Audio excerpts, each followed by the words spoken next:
رمضان میں جاگنے والی 5 راتیں جس میں مسلمانوں کو ضرور جاگنا چاہیے۔ 27 تاریخ تو ہم لوگ رمضان کی ایک رات جاگتے ہیں جو صرف 27ویں شب کو جاگتے ہیں، اس کے علاوہ کسی اور رات میں ہم نہیں جاگتے ہیں۔ جبکہ 5 راتیں آقا علیہ الصلوۃ والسلام نے ارشاد فرمایا کہ 5 راتوں میں سے لیلۃ القدر کو تلاش کرو۔ وہ کون سی 5 راتیں ہیں، کن کن راتوں میں ہمیں رمضان کی جاگنا چاہیے آخری عشرے میں، اور اس میں کیوں جاگنا چاہیے؟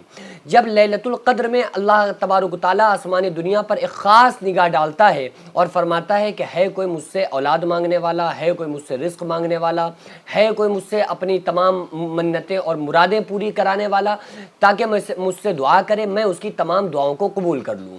تو ان خصوصی راتوں میں ہم لوگوں کو خصوصی طور پہ جاگنا چاہیے، اور اللہ تعالیٰ نے قرآن مقدس میں فرمایا انا انزلناہ فی لیلۃ القدر، کہ اللہ تعالیٰ نے قرآن کو لیلۃ القدر میں نازل کیا۔ شہر رمضان الذی انزل فیہ القرآن، ایک جگہ اللہ تعالیٰ نے فرمایا کہ اللہ تعالیٰ نے رمضان کے مہینے میں قرآن کو نازل کیا، لیکن خصوصی طور پر رمضان کے مہینے میں بھی کب؟ تو وہ اللہ تعالیٰ نے لیلۃ القدر میں نازل فرمایا۔ لیلۃ القدر میں جاگنا عام طور پہ لوگوں کا یہ ہو گیا ہے کہ وہ صرف ایک 27ویں شب جاگ رہے ہوتے ہیں، وہ بھی ایک ٹرینڈ چل چکا ہے، ایک شوق میں لوگ جاگ رہے ہوتے ہیں کہ نہیں یار آج ہمیں جاگنا ہے، جبکہ یہ عبادت کی رات ہے، گھومنے پھرنے کی نہیں، چائے پی پی کے جاگنے کا نام نہیں ہے، مسجدوں میں ہجوم لگا لگا کے باتیں کر کر کے جاگنے کا نام نہیں ہے، اسٹیٹس پہ اسٹیٹس لگا لگا کے جاگنے کا نام نہیں ہے، بلکہ خالص اللہ رب العالمین کی عبادت کرنے کا نام ہے کہ اللہ تبارک و تعالیٰ کا ذکر کیا جائے، عبادت کی جائے۔ تو ہمیں 5 راتوں میں سے آقا علیہ الصلوۃ والسلام نے شب قدر کو تلاش کرنے کا حکم دیا کہ 5 راتوں میں سے لیلۃ القدر کو تلاش کرو۔ اب وہ 27ویں شب میں بھی ہو سکتی ہے خصوصی رات لیلۃ القدر، یا وہ 21ویں میں بھی ہو سکتی ہے، 23ویں میں بھی ہو سکتی ہے، 25ویں شب میں بھی ہو سکتی ہے، 27ویں یا 29ویں شب میں بھی وہ ہو سکتی ہے لیلۃ القدر جو خصوصی رات ہے۔ تو وہ 5 راتیں کون سی، کب سے کب تک جاگنا ہے، اس کو آپ لوگ سمجھ لیجئے۔ پہلی رات 12 اپریل بدھ کے دن، بدھ کا دن جب گزر جائے 12 اپریل، بدھ کا دن گزرنے کے بعد مغرب کے بعد سے لے کر فجر کے نماز کے وقت سے پہلے یعنی سحری تک یہ رات رہتی ہے، ٹھیک ہے؟ تو اس رات جاگنا ہے۔ قرآن مقدس میں اللہ تعالیٰ نے فرمایا انا انزلناہ فی لیلۃ القدر، ہم نے قرآن کو شب قدر میں نازل کیا۔ وما ادراک ما لیلۃ القدر، تمہیں کیا معلوم کہ لیلۃ القدر کیا ہے؟ لیلۃ القدر خیر من الف شہر، یہ لیلۃ القدر 1000 مہینوں سے زیادہ بہتر ہے۔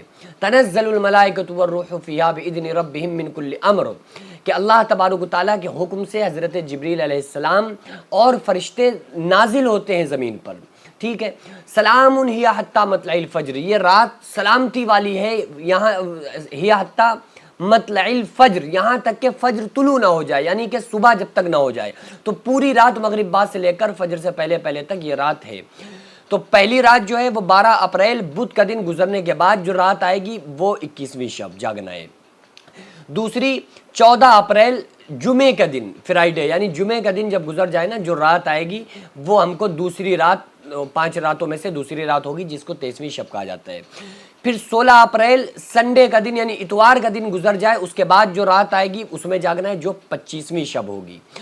اس کے علاوہ 18 اپریل منگل کے دن جب پورا دن گزر جائے 18 اپریل کا، اور جو رات آئے گی وہ جاگنے والی ہوگی جو 27ویں شب ہوگی۔ اس کے علاوہ 20 اپریل دن جمعرات کا دن گزرنے کے بعد جو رات آئے گی وہ 29ویں شب ہوگی۔ تو ان 5 راتوں میں ہم لوگوں کو جاگنا ہے خصوصی طور پر، کیونکہ ان 5 راتوں میں سے کوئی ایک رات بھی شب قدر ہو سکتی ہے، لیلۃ القدر ہو سکتی ہے۔